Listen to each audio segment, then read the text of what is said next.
Kelihatan. Oke, terima kasih panitia. Ya, baik, selamat datang di ronde ketiga teman-teman dalam Bubble Open tahun 2026 hari ini. Sebelum mulai, aku minta tolong untuk perwakilan tim mengirimkan urutan pembicara di kolom chat untuk semuanya. Ya, sepertinya kita masih kekurangan untuk OG. Untuk OG bisa kirim dulu di kolom chat. Ya, pertama-tama saya akan memastikan terlebih dahulu kehadiran setiap tim peserta dalam room ini. Untuk OG, apakah lengkap? Lengkap. Oke, untuk OO lengkap? Lengkap. Lengkap, Kak. Oke, CG? Lengkap. Oke, CO. Lengkap, Kak. Oke, terima kasih atas konfirmasinya. Sebelum itu, perkenalkan saya Wira, ketua juri dalam room ini. Menjuri bersama saya ada um, Angga. Untuk Angga, apakah ada di sini?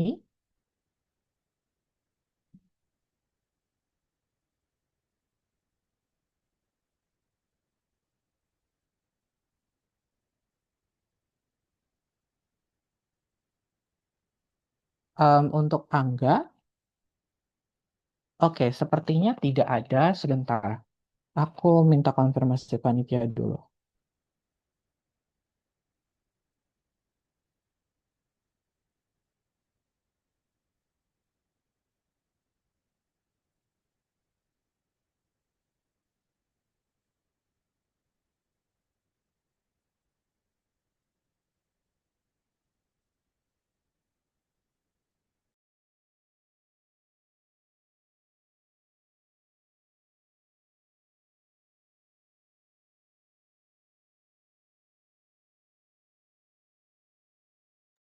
Oke, sepertinya kita tunggu 1 menit dulu.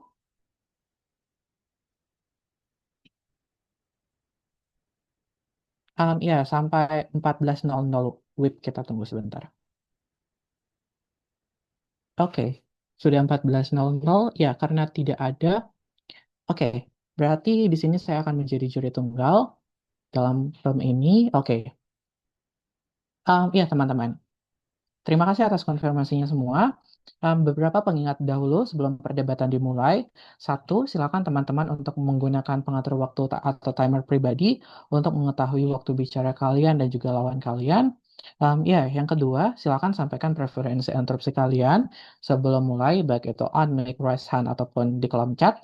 Dan ya, tentunya hargai preferensi interupsi lawan dan gunakan bahasa berterima, saling hormati satu sama lain. Oke, untuk membuka perdebatan di ronde ketiga Babel Open 2026 ini, dari bangku pembuka, saya panggilkan pembicara pertama, Oge, dipersilakan. Apakah saya jelas? Iya jelas. Oke, langsung saya share. Sebelum saya mau timer boleh tidak? Boleh. Maaf ya, belum ada timer nih. Mulai. Oke, oke, oke. Hmm, Sebelum saya mulai case saya ingin bilang bahwa mohon maaf kalau saya agak campuran bahasa Inggris karena bahasa Indonesia bukanlah bahasa pertama saya. Saya mulai case dari government di 3, 2, 1. Kita hari ini berdebat di bawah mosi Dewan ini percaya bahwa Bank Sentral seharusnya menerapkan kebijakan melawan arah angin. Nah, apa konteks dari kebijakan ini? Kebijakan ini membawa membawa kebijakan dari Bank Sentral. Bank Sentral kami framing adalah bank yang em, memiliki kekuasaan yang lingkupnya sangatlah besar, termasuk keuangan negara, keuangan rakyat, dan keuangan bank-bank lainnya. Karena of course, bank sentral ini juga mengkontrol semua bank-bank lokal yang ada di sebuah negara. Nah, kenapa bank sentral ini harus menaikkan kebijakan ini, yaitu kebijakan melawan arah angin. Melawan arah angin sendiri adalah kebijakan di mana jika adanya krisis ekonomi, dan ini penting, jika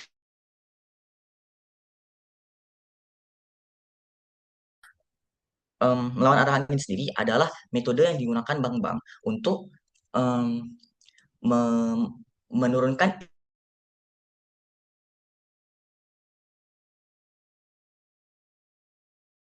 batas bunga yang harus yang seharus yang wajib harus dan wajib untuk semua bank-bank lokal untuk mengikuti dan juga perusahaan-perusahaan yang ingin meminjam dari bank lokal atau bank negara tersebut. Nah, karena lingkupnya besar, semua orang semua orang juga pasti bergantung dengan rate yang diberikan oleh bank bank ini. Contoh, Bank Indonesia. Ini bank sentral. Jadi power mereka sendiri dan insentif mereka adalah untuk menstabilkan ekonomi. Dalam Interupsi. ditolak nanti mungkin. Ini digunakan karena adanya krisis ekonomi. Kenapa hanya karena saat ada krisis ekonomi? Karena saat adanya krisis ekonomi, orang bank sentral memiliki kewajiban dan seharusnya mengkontrol daya beli orang lain. Karena bank sentral juga mengkontrol bank-bank lain. Kenapa tidak? Bank sentral menstabilkan ekonomi. Kan mereka punya power to do so. Kenapa tidak? Nah,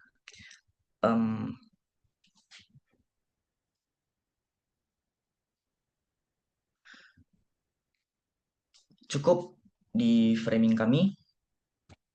Selanjutnya, nah mungkin oposisi bilang karena ini lagi krisis dan karena ini lagi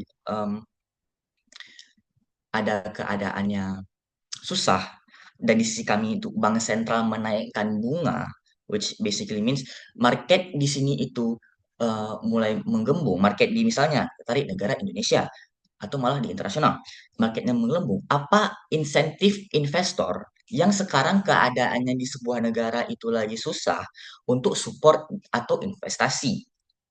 Nah, menurut kami, investasi itu adalah hal yang boleh diterima, of course. Tetapi jika saat krisis, saat krisis tidak boleh diterima karena investasi sendiri memiliki kondisi-kondisi yang bisa merugikan negara. Karena jika ada persetujuan seperti bank internasional atau bank atau malah negara-negara lain, di saat memang banyak negara-negara yang mengambil shortcut seperti Zimbabwe dan kebanyakan negara di Afrika yang menerima bantuan atau deal-deal dari negara lain. Tapi ini sangatlah ini ini judi karena it's either a 50-50 antara pulih atau malah anjlok lagi rate keuangan dari negaranya. Rate itu saya karakterisasi sebagai nilai mata uang dan daya beli orang, masyarakat awam. Kami mementingkan pemulihan ekonomi daripada temporary aksesibilitas untuk rakyat membeli. Karena dari bantuan-bantuan eksternal itu memang penting. Tetapi saat adanya tetapi saat ekonomi negara itu sudah stabil. Nah, jadi saya ulangi lagi bahwa mosi ini digunakan oleh bank sentral di dalam krisis ekonomi dan karena dari karakterisasi dari tolak melawan arah angin sendiri itu tuh adalah di mana ada krisis, di situ ada kebijakannya. Oke, okay? That's it for my case. Thank you. Oke, terima kasih untuk pidatonya. Untuk membuka kasus di bangku oposisi, dipanggil pembicara pertama dari OO. Dipersilakan. Halo, suara saya kedengeran. Iya, terdengar jelas. Untuk preferensi interupsi, buka suara aja. Kalau misalkan saya terima, saya akan tanggapin. Tapi kalau misalkan saya nolak, kalau misalkan nggak dihirauin, itu berarti saya menolak ya, teman-teman. Eh, Tolong jangan di chat karena saya tidak sedang buka chat. Eh, dan ya, oke. Izin setting timer. Oke. Saya akan memulai debat saya dan 3, 2, 1. Oke, em, selamat pagi, Dewan Juri, rekan-rekan debat. Hari ini OO ingin menetapkan terlebih dahulu proses kebijakan melawan arah angin ini, karena sepertinya ada kesalahpahaman ya. Oji menyatakan bahwa kebijakan melawan arah angin hanyalah terjadi pada saat krisis ekonomi. Tapi jelas-jelas di info slide itu ditetapkan bahwa kebijakan ini tuh kebijakan yang dilakukan selama periode pertumbuhan ekonomi. Jadi untuk memudahkan kesepahaman kita, kebijakan ini tuh pada intinya itu merupakan bank sentral sengaja menaikkan suku bunga lebih tinggi dari yang dibutuhkan untuk kontrol inflasi saja, khususnya ketika ekonomi sedang boom ataupun lagi bertumbuh ya teman-teman. Jadi tentunya kebijakan ini itu bukan diberlakukan ketika krisis ekonomi saja. Tujuannya tentu mulia ya, karena itu tujuannya itu agar harga aset dan kredit yang naik ataupun tumbuh dengan cepat dicegah agar tidak menjadi gelembung. Karena gelembung itu sangat berbahaya untuk ekonomi negara. Prosesnya itu kurang lebih bisa jelaskan kayak ekonomi ini lagi tumbuh dengan pesat, terus harga aset akan naik secara agresif, dan disinilah bank sentral menetapkan kebijakan melawan tidak terima kasih melawan arah angin, sehingga kredit itu akan menjadi lebih mahal. Dan dari situ orang-orang tuh karena kredit lebih mahal, mereka akan lebih berhati-hati meminjam, sehingga pada ujungnya gelembung ini tidak terbentuk. Of course, ini terdengar pintar, terdengar kayak membantu, menggiurkan. Namun ada tiga masalah utama yang muncul. Dan inilah argumen-argumen dari OO hari ini. Pertama, bank sentral itu bisa aja salah tembak karena sulit untuk membedakan suatu gelembung yang sedang terbentuk dan justru pertumbuhan yang justru sehat. Dan sayang sekali kalau misalkan asal pakai, karena kalau udah salah tembak, maka ekonomi yang baik-baik aja, bahkan lagi bertumbuh pesat nih, bagus untuk negara, itu direm rem paksa dan eventually akan menghambat pertumbuhan ekonomi di negara. Nah, kedua, ini kan tujuannya untuk properti, seperti yang tadi saya udah jelasin, eh, kebijakan melawan arah angin ini tuh bertujuan untuk menekan harga aset dan kredit yang naik. Nah, suku bunga yang naik, ini kan karena untuk menekan hal tersebut, suku bunga dinaikin. Nah, suku bunga yang naik itu bukan hanya mempengaruhi properti, melainkan semua sektor. Maka kebijakan ini tuh eh, nggak cuman menyentuh bagian properti doang, tapi merugikan semua orang. Ketika suku bunga naik, taraf hidup pun akan lebih mahal. Di mana kebijakan ini jadinya bukannya bukannya sekedar membantu, tapi juga malah bisa aja merugikan untuk pengusaha kecil, buruh, semua orang tuh ikut merasakan suku bunga yang naik. Nah, argumen ketiga itu ada pada pengangguran dan kredit itu, sorry, pengangguran dan kredit mahal itu udah pasti terjadi. Secara pasti, secara definit akan terjadi kalau suku bunga naik. Namun si gelembung yang tadi kita maksud itu belum tentu akan pecah separah itu. Satu, belum tentu akan pecah separah itu, dan bahkan dua, belum tentu itu memang gelembung yang terjadi. Sebagaimana yang udah saya jelasin di argumen pertama saya, di mana em, belum tentu Interupsi. kan suatu gelembung. Tidak, terima kasih. Belum tentu suatu gelembung, melainkan juga bisa aja itu kan pertumbuhan yang sehat gitu, yang seharusnya nggak dikutak-kutik. Nah, alias ini kebijakan ini itu basically banget mengorbankan hal yang udah pasti terjadi, yaitu pengangguran dan kredit mahal yang menyengsarakan masyarakat kecil.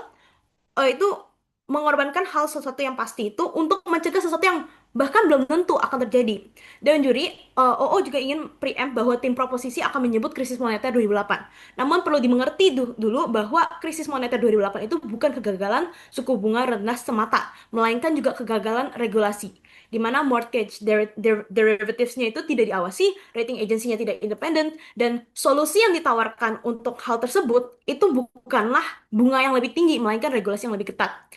Intinya, argumen dari OO hari ini, kita kita akan menyimpulkan bahwa memberlakukan kebijakan seperti ini itu bagaikan kamu membunuh nyamuk, tapi bukannya bunuh pakai tangan, kamu pakai meriam, alias merusak, lebih lebih banyak merusak daripada membantu. Karena suku bunga itu mempengaruhi semua bagian ekonomi, semua sektor, semua bisnis, semua orang yang punya tuh KPR. Sedangkan si gelembung atau bubble ini tuh biasa teralokasikan. Dia tuh contohnya tuh misalkan dia cuma properti Jakarta, saham teknologi, kripto. Jadi pertanyaan itu, kenapa seluruh ekonomi harus membayar demi satu sektor itu doang? Izinkan saya tetapkan bahwa OO itu tidak pro gelembung, tidak pro bubble, tapi kita justru pro untuk solusi yang lebih tepat. tentu stabilitas keuangan itu sangat mulia, tapi dengan alat yang bagaikan bom untuk sektor ekonomi lainnya, hal ini sangat-sangat tidak worth it. Dengan itu, oposisi hari ini bangga untuk menolak. Sekian, terima kasih.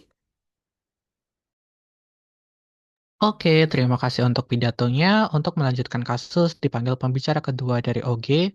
Dipersilakan.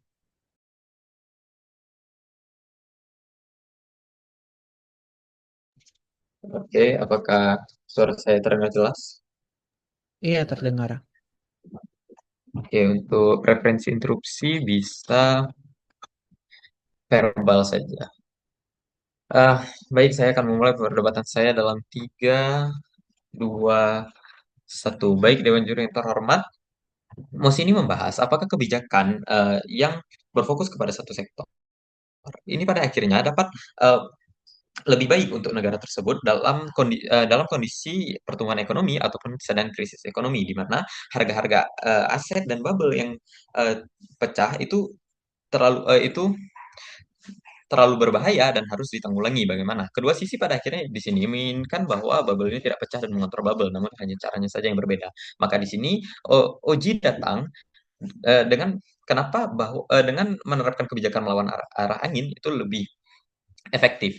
Perlu disadari Dewan Juri yang terhormat, mau dalam keadaan pertumbuhan ekonomi, maka akan terjadi banyak sekali transaksi, maka akan terjadi banyak sekali investasi, terutama pada bagian eh,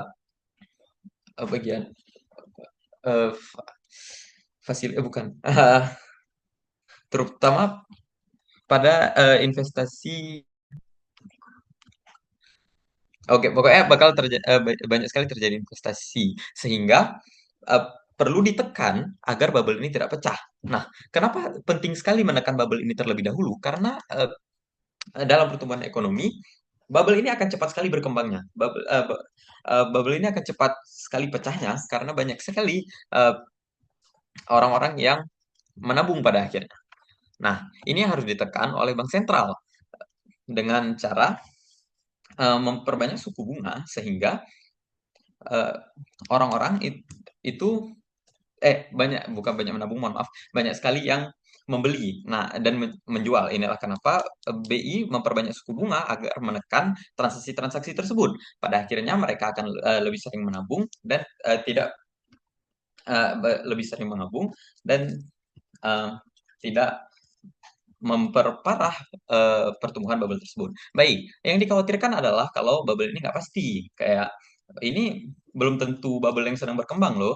Dan yang kedua kayak kalau misalnya shoot, asal tembak pasti bakal berbahaya. Yang perlu kita ketahui adalah BI itu merupakan bank sentral dengan power tertinggi serta banyak sekali orang-orang yang sudah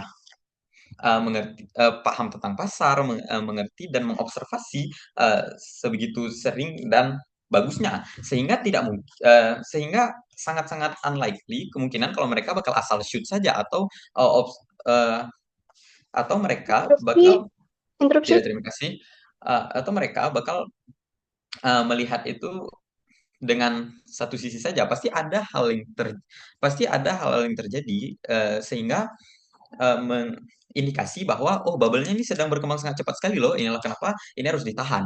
Pada akhirnya kenapa ini baik? Karena walaupun benar pengangguran bakal tetap akan terjadi. Walaupun benar bakal merugikan masyarakat masyarakat dengan daya beli yang kurang. Tapi pada akhirnya apa? Ini Interupsi. mengontrol, tidak, terima kasih. Ini mengontrol pertumbuhan ekonomi dan bubble tadi sehingga tidak akan ada masyarakat sengsara pada long terms-nya. Sehingga uh, di long terms dengan hilangnya bubble ini dan apa sebagainya, masyarakat-masyarakat dengan daya beli yang rendah tadi tetap mampu hidup. Uh, Baik, silahkan interupsi. Bagaimana pada akhirnya? Yang CG. CG, iya. CO. CO. Sorry.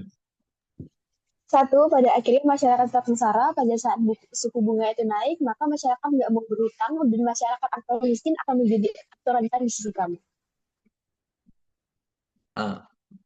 Baik.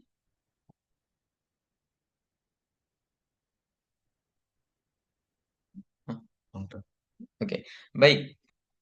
Pada akhirnya mereka tidak meminjam mereka tidak sengsara untuk selamanya, bukan. Mereka tidak meminjam untuk selamanya, bukan. Dengan penekanan bubble yang eh, dilakukan oleh bank sentral secara masif, pasti ini akan menekan dan menyelesaikan permasalahan itu dengan relatif waktu yang tidak terlalu lama. Sehingga pada akhirnya, walaupun mereka sengsara dulu, pada akhirnya mereka tidak merasakan kesengsaraan yang lebih. Tidak berdarah-darah pada akhirnya di akhir, dan lebih punya kesempatan untuk hidup di sisi kami. Baik, bangga menjadi objek.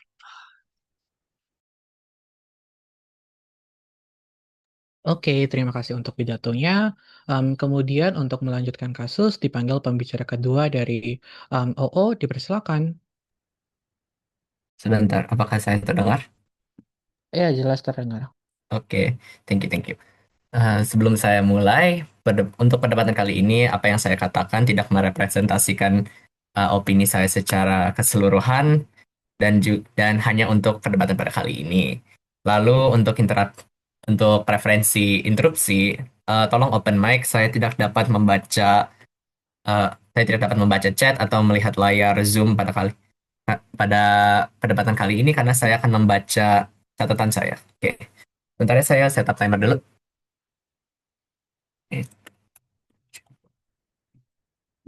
Oke, perdebatan akan saya mulai dalam 3, 2, 1. Baiklah, juri sadari, secara utilitarian, memang target yang paling utama dari setiap negara adalah untuk mensejahterakan negara mereka. Maka dalam hal sektor ekonomi pada kali ini, kesejahteraan yang dimaksud adalah orang-orang dapat membeli barang-barang serta barang-barang yang dapat memenuhi kebutuhan mereka, dan mereka dapat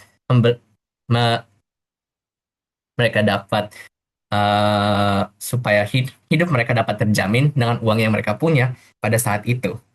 Di sini, Bank Sentral berdiri sebagai lembaga untuk menjaga kesehatan ekonomi negara supaya hal-hal seperti ketidaksejahteraan tersebut tidak dapat terjadi, seperti yang sudah dikatakan oleh pembicara pertama saya. Untuk itu, di sini kita melihat peran Bank Sentral pada mosi pada kali ini, yaitu sebagai aktor yang berperan aktif. Tetapi mereka bukanlah aktor yang paling rentan dalam mosi pada kali ini. Seperti yang interupsi pada pembicara kedua pemerintah sudah katakan, aktor yang paling terdampak pada kali ini adalah orang-orang miskin atau orang-orang kelas rendah yang tidak memiliki daya beli sama sekali. Walaupun hal tersebut dapat dikatakan tidak terlalu ekstrim, saya tegaskan bahwa karakterisasi ini penting karena memang mosi pada kali ini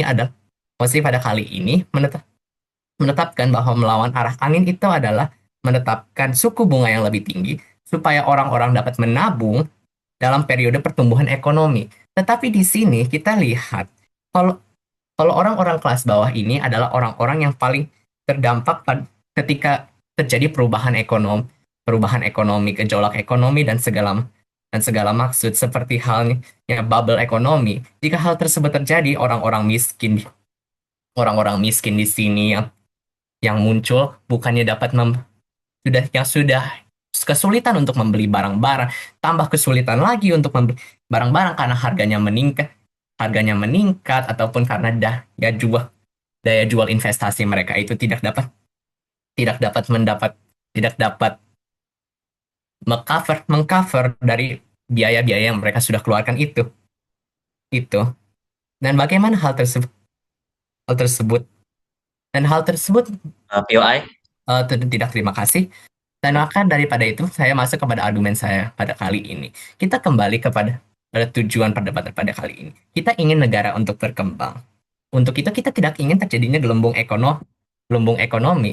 Dan saya sedang katakan bahwa jika kita memaksa orang-orang untuk saya salah mengatakan, jika kita membuat supaya orang-orang lebih memilih untuk menabung uang mereka, bagaimana dengan orang-orang yang sudah sulit untuk mendapatkan barang-barang tersebut? Apakah mereka hanya akan memasukkan uang ke dalam bank seperti begitu saja, dan menunggu supaya uang mereka dapat bertambah sedikit demi sedikit? Tentu POI. tidak. Tidak, terima kasih. Di sini kami melihat realita bahwa sebenarnya orang-orang miskin di sini. Jika kita jika dalam periode pertumbuhan ekonomi mereka masih tidak dapat mendapatkan uang mereka jika mereka tidak dapat berkontribusi dalam ekonomi dalam membeli ataupun kegiatan-kegiatan lain seperti produksi dan distribusi, mereka akan terdampak negatif karena di sini mereka tidak dapat mendapatkan keuntungan-keuntungan dari pertumbuhan ekonomi tersebut karena stabilisasi tersebut membuat mereka terpaksa stuck di bawah wah, kelas bawah tersebut. Dan di sini maka masuk ke dalam argumen kedua saya, di mana masyarakat kecil tidak terima kasih akan menderita apabila bank sentral juga salah kalkulasi, salah menghitung di mana hal-hal yang sudah diperkirakan awal-awalnya itu ternyata tidak benar. Kan itu kita dapat artikan sebagai sebuah gamble yang sangatlah beresiko di sini. Karena lihat, bank sentral harus fokus kepada stabilitas keuangan untuk keberlangsungan negara dan secara tidak langsung masyarakatnya. Maka yang harus dipentingkan adalah masyarakat-masyarakat tersebut. Sehingga jika kita mempertahankan stabilitas ekonomi itu saja tanpa melihat pertumbuhannya, kita hanya menstagnansikan orang-orang yang sudah aktor-aktor yang sudah rentan di sini hanya di kelas itu saja. Dan oleh karena itu, walaupun Oji sudah bilang bahwa BI adalah lembaga negara yang besar dan lain sebagainya, tetapi perlu diingat, justru karena BI adalah lembaga negara yang besar, mereka tidak luput dari kesalahan ataupun miskalkulasi. Dan dengan alasan itu, bukankah seperti yang pembicara pertama saya sudah katakan, dengan adanya rekam jejak kebijakan pemerintah, apakah sulit dipercaya pemerintah tidak dapat membuat kesalahan tersebut lagi? Dan untuk itu, kita dapat mengerti bahwa sebenarnya di sini fokus dari perdebatan pada kali ini bukanlah mengenai apakah lembaga BI Halo, ini halo, dapat ya ada apa? POI tadi kan? Oke, silakan kalau gitu. Oke, mohon maaf ya tadi saya nggak pakai headset. Jadi pertama, Bank BI itu kan akurasinya besar. Dan saat akurasi mereka besar, di saat ada krisis ekonomi betulan, bagaimana mekanisme kalian untuk melindungi kelas tengah? Karena of course dampaknya akan lebih besar jika ada krisis ekonomi yang betulan. Terima kasih. Sebentar Kak, boleh diulang tadi WiFi saya ini nggak stabil.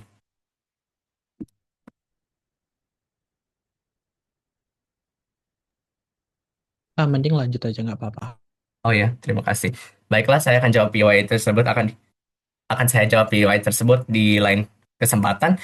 Baiklah, untuk itu kami sudah mengetahui bahwa sebenarnya tidak BI di sini sebagai bank sentral harus harusnya itu yang seharusnya untuk kesejahteraan rakyat, menargetkan stabilitas keuangan di mana mereka menstagnansikan ekonomi pada kali ini dan hal itu bertentangan dengan tujuan kami pada hari ini sebagai oposisi, di mana kami sebagai oposisi harusnya yang sudah mengatakan beberapa kali bagaimana seharusnya pemerintah ini harusnya melakukan kebijakan dan hal sebagaimananya.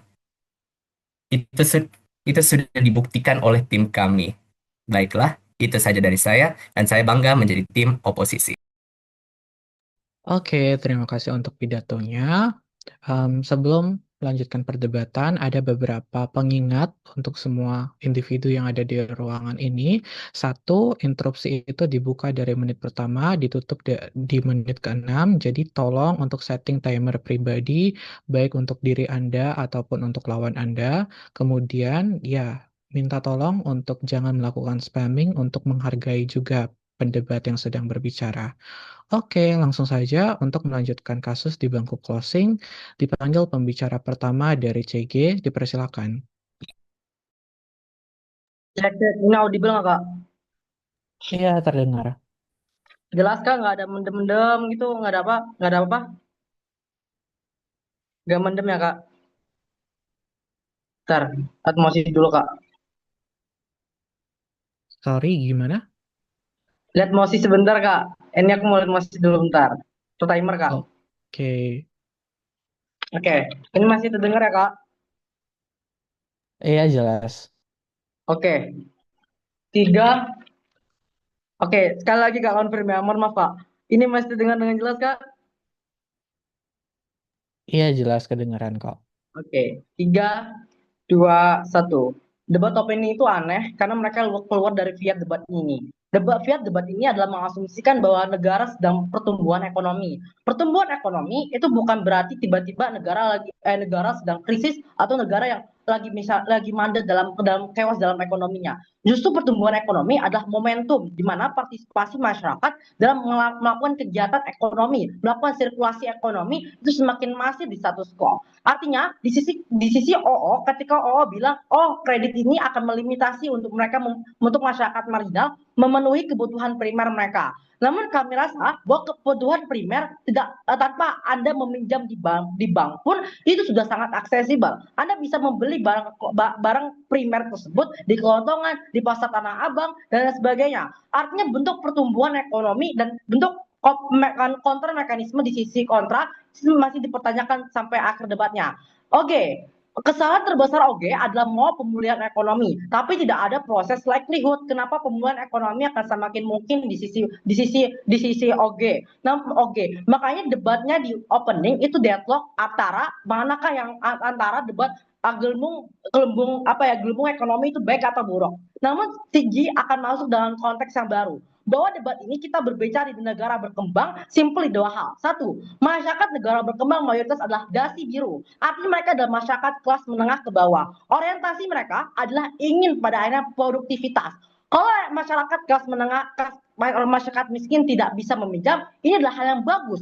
Artinya alih-alih mereka meminjam ke bank, ada motif mereka untuk melakukan produktivitas ekonomi. Kalau dipertanyakan modal mereka dari mana? Satu, saya rasa Bank Sentral telah melakukan BPT, bansos, misalnya bantuan-bantuan sosial yang telah terintegrasi dalam sosial masyarakat.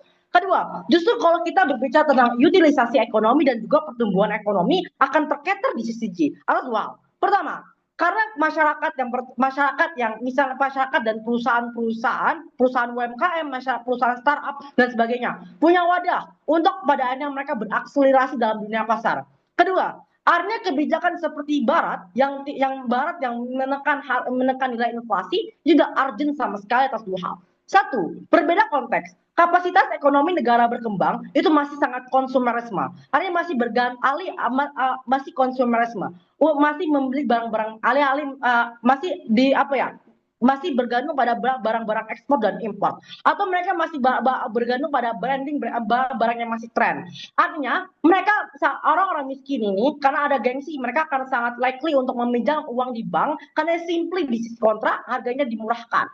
Ketika hal ini terjadi, artinya orang-orang yang tidak punya uang akan melakukan SPay letter atau meminjamkan pinjaman uang, pinjol secara ilegal misalnya. Karena mereka terpaksa untuk melakukan tersebut. Ini adalah mudorot karena mudorot egoistik dari masyarakat miskin. Ketika hal ini dimurahkan, artinya mereka akan berbondong-bondong untuk meminjam uang ke bank Interupsi. padanya. Ini ya, silakan. Satu, bentuk dari letter pada saat orang miskin itu ada, bukan berarti mereka nggak mampu untuk konsumtif, tapi karena mereka udah nggak butuh duit lagi. Dua, pada saat kebijakan kamu ada, maka akun strategis dari orang kaya akan diuntungkan di sisi kamu. Ya, itu benar. Tapi yang kami bilang bahwa orang-orang kaya dan orang-orang miskin dan lain sebagainya akan terlindungi di sisi kami. Karena ketika masyarakat itu produktif, mereka punya UMKM, mereka berjualan dan sebagainya. Ini tidak ada kesenjangan antara masyarakat kelas atas dan masyarakat kelas bawah. Artinya ini equality. Masyarakat kelas atas pun yang mau minjam ke bank dibataskan batasannya untuk meminjam. Kan ada suku bunga yang menjadi pertimbangan setiap masyarakat untuk melakukan peminjaman. Hal yang paling penting adalah kalau di sisi kontrak, semakin banyak orang yang meminjam, maka perputarannya semakin aktif. Perputaran ekonominya aktif, perputaran mata uang yang semakin banyak, itu akan semakin menurunkan nilai mata uangnya. Seperti konteks negara Zimbabwe yang misalnya semakin banyak uang yang beredar namun tidak produktif dan juga tidak utilisasi produk ekonomi. Maka bentuk mekanisme melawan arah angin, kita invest ke sektor-sektor yang ekologis dan juga kritis dan vital dibutuhkan oleh masyarakat. Sektor air, sektor sandang, pangan, dan papan. Misalnya kita memberdayakan masyarakat-masyarakat marginal, masyarakat-masyarakat daerah terpencil, masyarakat-masyarakat pesisir, masyarakat-masyarakat sektor agraria, atau masyarakat-masyarakat yang berada di pegunungan, supaya mereka bisa mengutilisasi sumber daya ekologis dan juga sumber daya keanekaragaman hayati sebagai bonus demografis dari mereka yang memiliki. Kedua, kami tidak lagi ketergantungan kepada negara asing karena alih-alih kami mengutang, kami ingin pada akhirnya ada pemaksimalan dan potensi dan optimalisasi dari kekayaan dari negara berkembang tersebut. Contoh, masyarakat di Freeport, pemerintah akan mensubsidi ekonomi dan juga subsidi teknologi untuk masyarakat, untuk pada akhirnya utilisasi utilisasi ekonomi hijau, seperti misal ekonomi hijau yang untuk mungkin upaya hilirisasi misalnya, atau ekonomi hijau, mineral hijau yang memang itu menjadi strategis. Ini menciptakan dua output. Satu, ketika kita telah punya sektor yang strategis dan tidak lagi bergantung pada hutang kepada negara China dan juga Rusia. Dua hal. Satu, kita bisa independen dengan kekayaan negara kita. Independensi inilah yang paling eksklusif di sisi. Ketika pada akhirnya mereka independen, mereka bisa mengutilisasi karena mereka fokus kepada domestika mereka, kebijakan progresif ini, mereka fokus kepada likuiditas uang uang neraca perdagangan. Artinya akses masyarakat marginal dan juga geotermal akan menjadi komplementer dan juga diversifikasi produk dari pasar tersebut. Ini menciptakan dua output. Satu, secara peningkatan devisa negara juga devisa negara itu sangat tinggi dan juga sangat aktif di sisi kami. Karena negara berkembang, karena ketika dia independen dan juga dia bisa mengalokasinya tanpa bergantung pada negara-negara lain, ini pada akhirnya menciptakan kekuatan diplomatis yang paling penting. Karena misalnya kita diplomatis dengan hilirisasi, kita komplementari ekspor dan impor ke sesama negara global south. Artinya kemiskinan struktural di sisi kontra akan semakin likely karena atas dua hal. Satu, masyarakat miskin akan terus terjerat pada prinsip bahwa hutang piutang. Kedua, tidak ada insentif untuk produktivitas dan juga memaksimalisasi potensi sumber daya dan juga keanekaragaman hayati. Ketiga, kami rasa bahwa melawan arah angin, kami invest ke sektor-sektor real yang juga strategis, menjadi sentralisasi pada pertumbuhan ekonomi masyarakat, ekonomi biru, ekonomi hijau, dan juga ekonomi yang berkelanjutan di sisi CG. Ini eksklusif karena CEO hanya bergantung pada liberalisme ekonomi yang itu tidak aksesibel untuk negara Habis. berkembang pada akhirnya bisa berakselerasi dalam dunia ekonomi. Hal semacam itu CG Frost. Thank you. Oke, terima kasih untuk pidatonya. Kemudian untuk melanjutkan kasus dipanggil pembicara pertama dari CO. Dipersilakan. Sorry tadi suaraku jelas aja kan? Audible? Iya, jelas. Kak, suaramu mendem Kak kayak akuarium. Untuk CO, boleh dites suaranya. Ya, suaranya mendem. Coba Wait. didekatkan. Ya, sekarang. Coba diulang. Halo, oke. Masih belum. Halo. Iya, sudah jelas. Set timer dulu untuk preferensi PSI boleh langsung ambil aja. Kamu takut nggak mana lagi? Hah? Itu. Suara kamu masih belum stabil. Coba. Bentar bang, saya besarin. Oke. Ini udah apa? Iya, sudah.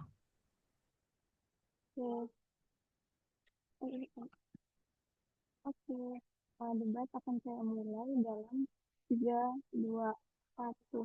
Mari kita lihat sebenarnya apa yang disampaikan oleh CG. Satu, CG bilang di negara berkembang, orang-orang miskin akan meminjam secara orang-orang miskin atau prinsip orang-orang miskin itu ada konsumerisme. Pada akhirnya mereka akan pinjam secara massal. Pada akhirnya ini akan jadi mudarat. Justru kalau masalahnya adalah orang-orang miskin yang meminjam secara konsumtif, pada akhirnya saya rasa menaikkan suku bunga adalah jauh pada akhirnya menaikkan suku bunga itu adalah jawaban yang salah. Kenapa? Karena orang miskin meminjam bukan selalu karena konsumtif, tapi karena hidupnya itu udah nggak punya basic, udah nggak punya bantalan. Kayak dia harus bayar biaya anaknya sekolah, dia harus bayar kayak misal orang tuanya sakit mendadak, mereka harus buka usaha dan lain-lain pada akhirnya. Tapi pun yang kedua, mereka bilang kebijakan ini akan memaksimalkan potensi dari negara berkembang, bukan pada akhirnya juri sadarilah ini nggak akan bisa pada akhirnya, outputnya nggak akan bisa karena apa, negara berkembang memaksimalkan potensi ketika rakyat-rakyat kecil atau usaha kecil itu bisa mengakses modal buat tumbuh pada akhirnya. Kalau suku bunga dinaikkan saat ekonomi sedang berkembang, jadi dipotong justru momentum yang akan diuntungkan justru momentum oleh orang-orang yang kelas atas, misalnya kayak UMKM itu bakal pada akhirnya akan batal secara ekspansi. Keluarga-keluarga, misalnya kayak ada keluarga yang mau beli aset jadi gak jadi, yang misalnya anak muda batal mulai usaha dan lain-lain.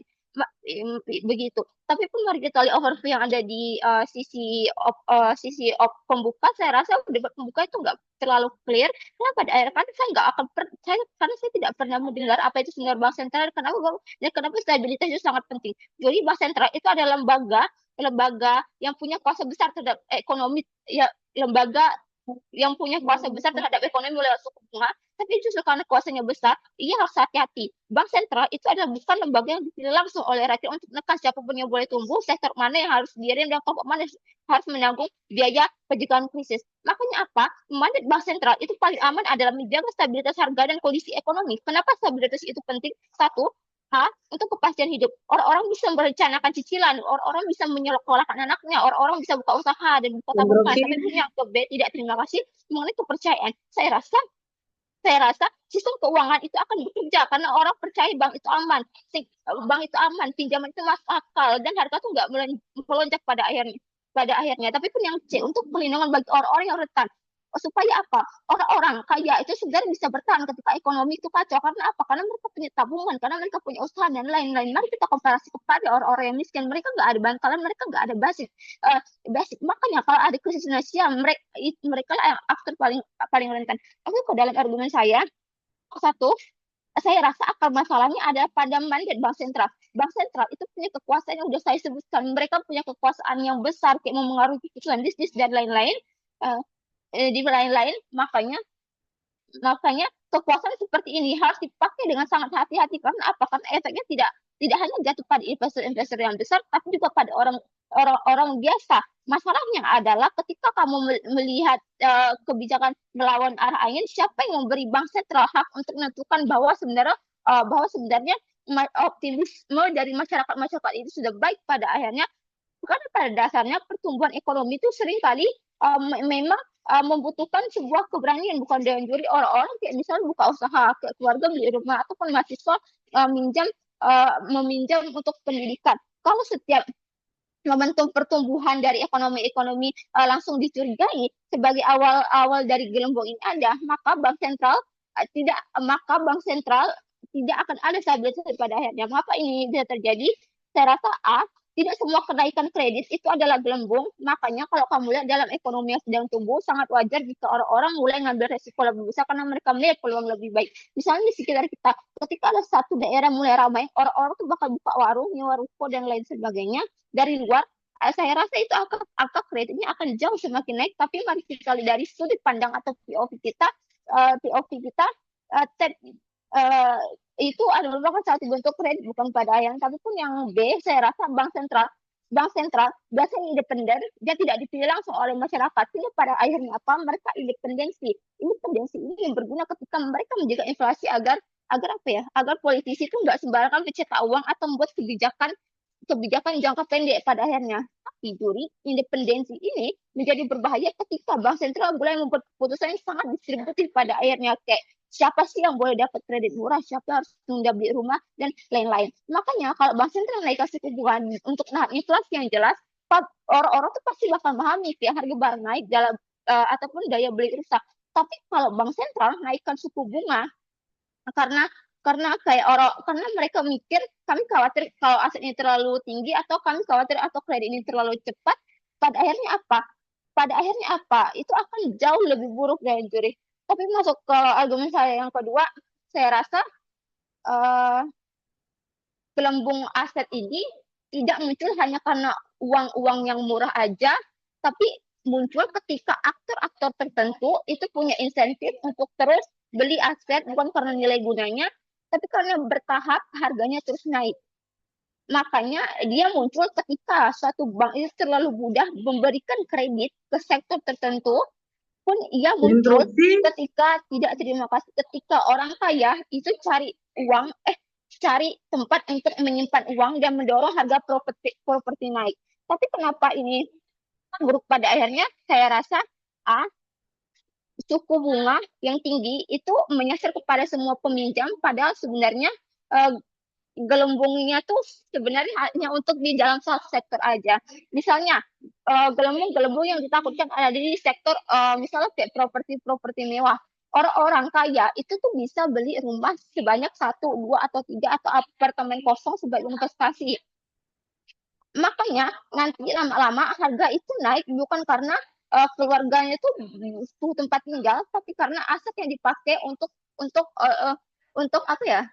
eh, inovasi pada akhirnya. Makanya saya rasa ini nggak adil dan tidak efisien. Kan kalau masalahnya kayak orang-orang kaya misalnya hanya masalah spekulasi properti atau alat-alat Interupsi. tidak, terima kasih, alat-alat yang lebih masuk akal adalah pembatasan kredit properti ataupun akan adanya pajak rumah yang kosong. Dengan begitu yang ditekan itu adalah sebenarnya dari perilaku atau penyebab dari gelembung tersebut, bukan seluruh aktivitas ekonomi. Sekian. Hey.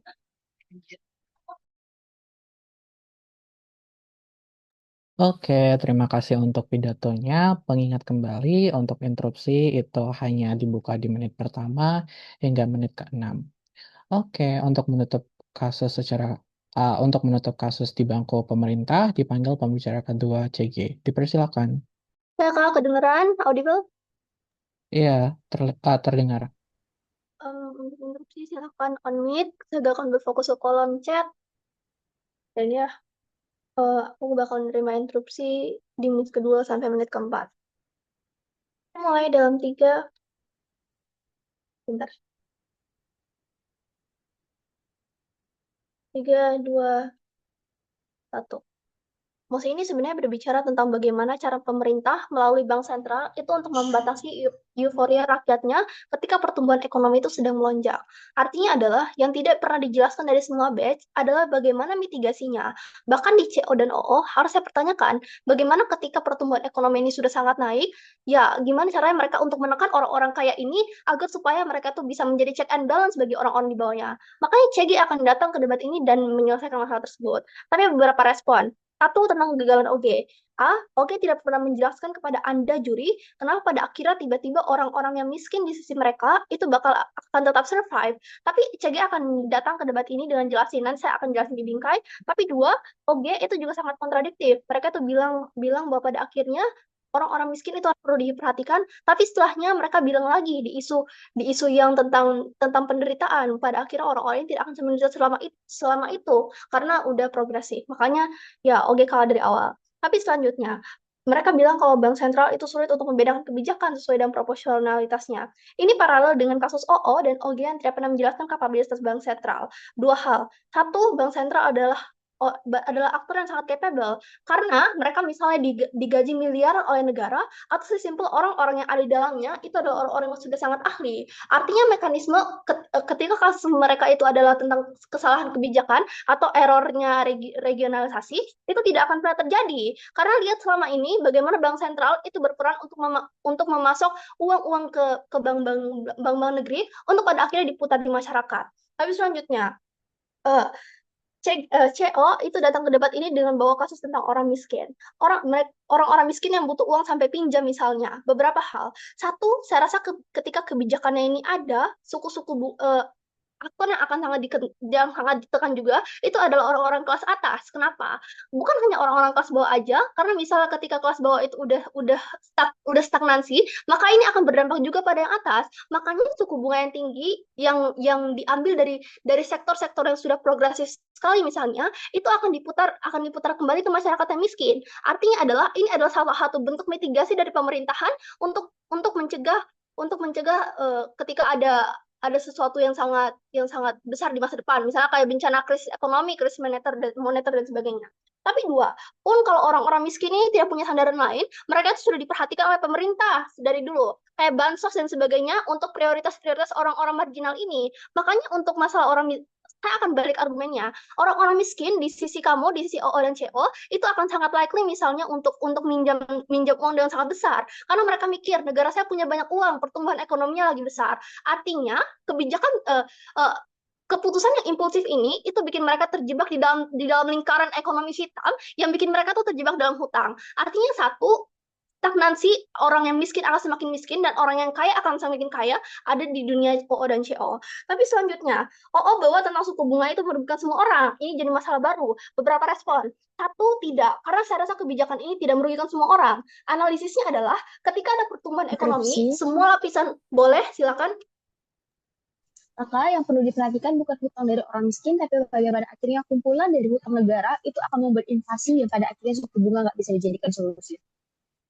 Ini pada akhirnya satu-satunya cara kamu untuk menekan inflasi adalah ambil uang dari pelaku-pelaku ekonomi di negara kamu. Artinya adalah ketika pertumbuhan ekonominya sudah sebesar itu dan misalnya orang-orang itu sudah sangat menghambur-hamburkan uang, makanya inflasi seperti di negara Zimbabwe itu tidak bisa tertangani karena dari awal pemerintahnya itu sudah egois. Misalnya ketika mereka tidak mau menaikkan suku bunga karena mereka ingin sama-sama bahagia, semua masyarakat itu harus merasakan uang yang sama. Makanya mekanisme ini tidak pernah kamu jelaskan sedari tadi. Tapi mari masuk ke penggambaran. Satu, bagaimana bank sentral ini bergerak di dunia CG. Di dunia kita karena pada akhirnya kebijakan dan legitimasinya dari pemerintah sudah ada, makanya suku-suku bunga yang ditampung oleh mereka karena pertumbuhan ekonomi itu akan diputar ke sektor-sektor yang progresif.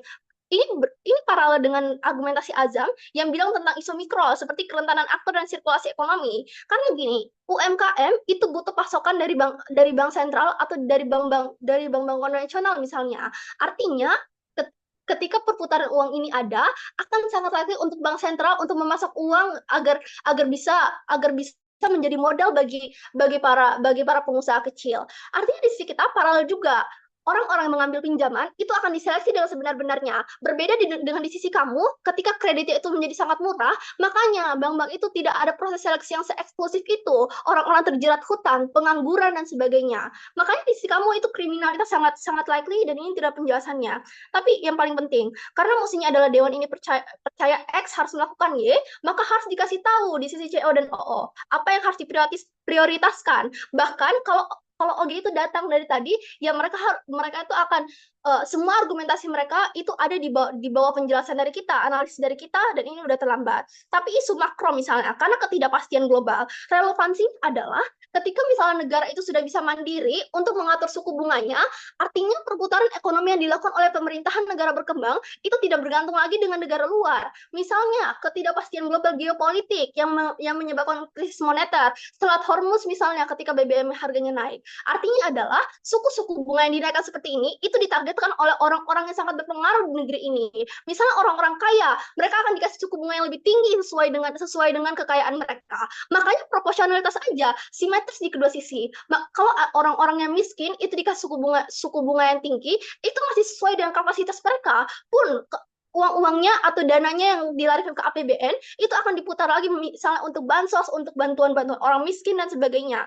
Beban pembuktiannya apa? Satu, kenapa ini menjadi tugas Bank Sentral? Bank Sentral itu adalah satu-satunya lembaga yang bisa melihat overheating ekonomi dari level yang sistemik sebelum pada akhirnya ekonomi masyarakat itu hancur duluan. Artinya seperti ini, penaikan suku bunga itu sudah ditangani oleh aktor yang sangat capable. Makanya untuk peluang agar terjadinya kesalahan kebijakan itu tidak akan sangat minim itunya terjadinya. Karena begini, sebelum bank sentral itu memberikan kebijakan, mereka itu akan berdiskusi dengan banyak pihak, misalnya dengan perwakilan UMKM, dengan perwakilan industri-industri swasta, dengan pemerintah, dan bahkan dengan Kementerian Keuangan. Artinya isu seperti ini sudah menjadi tugas bank sentral. Tapi dua, bagaimana progresivitas ekonomi di CG? Di status quo masyarakat itu terbagi jadi dua, kelas atas dan kelas menengah. Untuk masyarakat miskin di dunia OO karena nilai harga bunganya rendah, mereka bakal sangat likely untuk minjam uang yang sangat besar karena mereka itu bukan aktor yang rasional. Tapi di dunia CG karena perputarannya ada, makanya uangnya akan diputar untuk orang-orang miskin lagi. Habis. Ya, Bangga. Oke, terima kasih untuk pidatonya. Untuk menutup debat secara keseluruhan, dipanggil pembicara kedua dari CO. Dipersilakan. Halo, tes suaranya kedengaran dengan jelas, Kak? Iya, terdengar. Kalau kayak gini masih kedengaran jelas? Iya, terdengar kok. Sebentar ya Kak, saya timer dulu.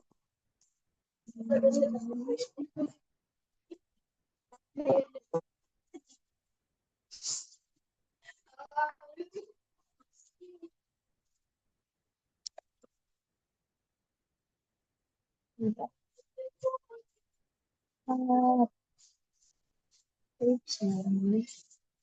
Untuk preferensi PLI, tolong lanjut saja, tidak merepresentasikan dari diri saya sendiri, hanya untuk keperluan debat.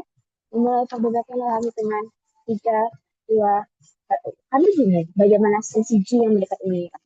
Mereka bilang perputaran ekonomi itu akan masif, kita akan putar dari UMKM dan lain-lain. Tapi pertimbangannya gini, jadi kamu berada di satu negara dengan invasi yang besar-besaran. Contoh di Indonesia tidak terbatas. Kurs rupiahnya rendah. Pada saat kamu akan menekan UMKM, pada saat kamu beri suku bunga yang tinggi, mereka akan kebingungan. Karena satu, orang nggak mau beli lagi dengan mereka karena udah semahal itu nggak punya duit. Kedua, orang nggak akan bisa ngutang lagi modal-modalnya, maka pada akhirnya mereka harus berutang dari UMKM tersebut. Tapi ketiga, pada saat Sorry, kamu sorry. Suara kamu tiba-tiba mendem di menit ke-25. Coba diulang untuk ya, suara kamu mendem di di detik ke-25. Coba tes speakernya diulang dong. tes. Um, Low. ya, sudah. Bisa diulang dari awal, tidak apa, karena belum 1 menit. Oke. Siap. Kak. Untuk preferensi POI, tolong ambil saja, tidak merepresentasikan diri saya sendiri, hanya untuk ukuran debat, memulai perdebatan dalam hitungan 3, 2, 1. Kami bingung, strategi itu seperti apa juri? Kalau mereka bilang perputaran ekonomi hanya untuk UMKM, tapi lihat dulu. Contoh misalnya di Indonesia tapi tidak terbatas, kurs ekonomi rupiah lagi rendah-rendah banget. Pada saat kamu akan tarik uang dari UMKM, satu, uang mereka nggak akan balik karena orang udah merasa dimsum mental itu semahal itu, nggak punya duit untuk beli mereka. Kedua, perputaran modal dari UMKM nggak akan tercapai, maka mereka harus berutang. Tapi ketiga, pada saat suku bunga untuk meminjamkan UMKM itu terlalu besar, mereka nggak akan bisa balik modal, mereka akan bangkrut pada akhirnya. Dan perputaran ekonomi itu nggak akan pernah ada dari sisi maupun dari OG. Tapi lihat bagaimana bisnis dari bentuk kebijakan ataupun bentuk perhatian dari Bank Sentral. Bank Sentral itu nggak akan turun tangan akan memperhatikan UMKM, jadi Bank Sentral itu ada independensi yang sesuai dengan katakan Rena. Karena pada akhirnya ini penting untuk dibenarkan. Mereka udah bingung bagaimana framing dari Bank Sentral. Bank Sentral itu independen. Mereka akan diberi uang dari bank-bank rakyat, bukan lagi memberi, tapi pelaporannya udah ada dari bank-bank rakyat. Mereka tidak akan peduli lagi bagaimana UMKM, tapi bagaimana akhirnya kurs rupiah itu kalau stabil di negara-negara luar, maka pada akhirnya masyarakat akan sejahtera. Tidak akan peduli dengan aktor-aktor rentan seperti yang mereka katakan. Karena pada akhirnya ini penting. Mereka tidak akan peduli lagi. Mereka tidak akan peduli bagaimana bentuk mereka, bentuk dari masyarakatnya, tapi pada akhirnya akan sejahtera. Maksudnya, bisnis kalau mereka bilang, diskursus kebanyak pihak dan lain-lain, ini akan dilakukan oleh bank-bank kecil, bank-bank rakyat, ataupun pinjol, SPDK, dan lain-lain. Maka pada saat kebijakan ini ada dari arah kebijakan melawan angin, maka pada akhirnya semua bank akan menuruti dari bank sentral karena mereka yang punya hak dan mandat ini ada. Tapi pada saat kamu nggak memikirkan itu, kamu memikirkan, oh ya, nggak bisa kalau seperti itu, karena bentuk gelembungnya akan sebesar itu. Maka pada akhirnya, perhatian bank sentral bukan lagi, oh iya, kita harus, tapi juga pada akhirnya masyarakat akan sejahtera. Perhatikan diri, pertumbuhan ekonomi itu bukan berarti 2-3 tahun. Kamu hidup hari ini sampai 5-10 tahun ke depan, itu pertumbuhan ekonomi fluktuatif. Kamu nggak tahu kapan kurs rupiah akan sama dengan dolar Amerika dan lain-lain. Tapi pada akhirnya kamu nggak boleh mencekik masyarakat kamu karena mereka harus sejahtera dengan tidak menaikkan suku bunga. Oke, maka pada akhirnya argumen dari segi runtuh. Tapi terakhir, kalau mereka bandingkan dengan efektivitas sumber daya dan lain-lain, sebenarnya bingung kebijakan apa yang mereka inginkan. Kebijakan melawan arah angin itu berarti kamu menaikkan suku bunga secara besar-besaran. Misalnya gini, pada saat sekarang suku bunganya 10%, tapi Bank Sentral merasa inflasi dari Indonesia itu terlalu tinggi, kita naikkan jadi 20%. Akibatnya, aktor-aktor dari masyarakat itu akan berdampak. Makanya Dewan ini menyesalkan, Dewan ini tidak percaya adalah aktor-aktor yang terdampak, bukan lagi Bank Sentral, ataupun aktor-aktor dari orang kaya. Kenapa akhirnya ini buruk dan bisa melawan dari argumen dari proposisi. Satu, pada saat suku bunga terlalu naik, orang-orang kaya ya nggak akan berutang, mereka punya bantalan uang kan yang dikatakan Rera. Maka pada akhirnya nggak perlu aku untuk itu, aku mending investasi aja. Tapi pada akhirnya mengapa ini penting untuk dibahas? Karena pada saat mereka juga akan menaikkan suku bunga, perputaran ekonomi kamu nggak akan ada. Karena uang-uang yang akan dipinjamkanlah dari suku bunga yang akan diputar lagi kembali ke negaranya. Makanya bentuk stabilitas dari kurs itu nggak akan ada di sisi dari pemerintah. Yang kedua, dari aktor-aktor rentan, dari aktor-aktor miskin dan lain-lain, mereka akan bingung mau hidup apa besok karena pekerjaan udah susah, inflasi udah meningkat, banyak PHK dan lain-lain. Maka pada akhirnya ini yang perlu diperhatikan dari stance dari CEO. Pun pada akhirnya mereka nggak akan bisa untuk menaikkan atau membuat perlawanan arah angin. Jadi argumen dari CG dan stance mereka udah runtuh pada sisi ini. Tapi oke, mari kita kembalikan identitas apa yang dari CEO dan berbeda dari KOO. Kami sudah menjelaskan bagaimana akhirnya stabilitas untuk memastikan kehidupan itu harus hadir. Tidak boleh lagi kami mencekik dengan kepada masyarakat di suatu negara berapa lama kita harus berhemat dan lain-lain. Lalu pada akhirnya ada bentuk proposal yang lebih baik. Contoh, maksudnya inflasi itu terjadi pada saat satu, impor itu lebih banyak daripada ekspor. Kedua, gelembung dari investasi itu nggak jelas. Maka pada akhirnya hutang-hutang negara akan semakin menumpuk. Pada saat ini dicegah atau itu bentuknya dicegah bukan lagi melawan melalui arah angin, itu akan jauh lebih baik. Maksudnya gini, daripada kita menaikkan suku bunga, mending kita menghindari hutang-hutang dengan cara apa? Bentuk ekspornya itu akan jauh lebih mudah. Makanya nggak boleh ada suku bunga. Kenapa nggak boleh ada suku bunga? Orang-orang ekspor itu bukan orang-orang kaya, Juri. Mereka butuh modal terlebih dahulu untuk bisa menaikkan stabilitas ataupun kurs dari rupiah. Maka pada akhirnya kita support mereka dulu, nggak boleh kasih suku bunga, karena mereka akan menguntungkan dari bank sentral, maka pada akhirnya semua akan sejahtera. Ini hadir dari sisi CEO. Yang kedua, kalau mereka bilang bahwa mereka bilang bahwa banyak pengangguran dan lain-lain, tapi analisisnya nggak pernah sampai pengangguran seperti apa mengapa akhirnya ini terjadi. Sebenarnya inflasi itu terjadi karena kursnya terlalu rendah, orang-orang nggak bisa hidup lagi. Maka pada akhirnya pertumbuhan ekonomi yang fluktuatif dan nggak pasti itu nggak bisa menjanjikan. Oh iya, kita harus melawan arah angin dengan kebijakan memberikan suku bunga yang terlalu tinggi. Maka akar kedampaknya dari sisi OO itu nggak pernah dijelaskan sama sekali. Tapi terakhir, mari kita solidarifikasi tentang OJ. OJ itu nggak pernah jelas mereka sensinya apa. Mereka jahat, humanis, dan lain-lain. Mereka hanya bilang bubble mudah pecah, akan banyak menabung, dan lain-lain. Bagaimana orang mau menabung kalau pada akhirnya inflasi itu udah sebesar itu, Juri? Maka pada akhirnya ini akan bisa tercapai karena orang nggak punya duit. Mudah menitip ke enam. Nah, terus yang kedua, insentif untuk menstabilkan dan lain-lain. Kamu bingung, pada saat kamu berinvestasi, itu bukan berarti kamu berjudi. Ada trade-off. Kamu percaya ini bisa menguntungkan dari suatu negara atau apa. Pada saat kamu melawan arah angin, kamu nggak berinvestasi sama sekali. Kamu nggak akan berinvestasi sama sekali. Tapi beda stance dengan kami.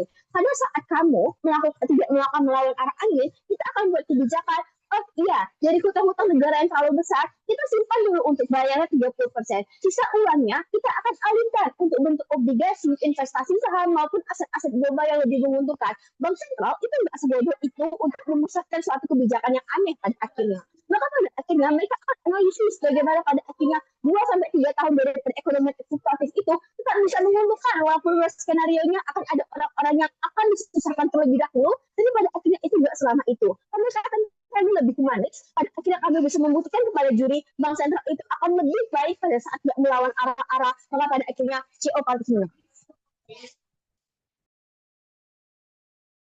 Ya, oke. Terima kasih untuk pidatonya. Karena ini bukan merupakan ronde senyap, bukan merupakan ronde senyap, jadi mohon untuk menunggu selama kurang lebih 15-20 menit di room ini untuk aku menyusun OA sekaligus submit ballot. Terima kasih semua.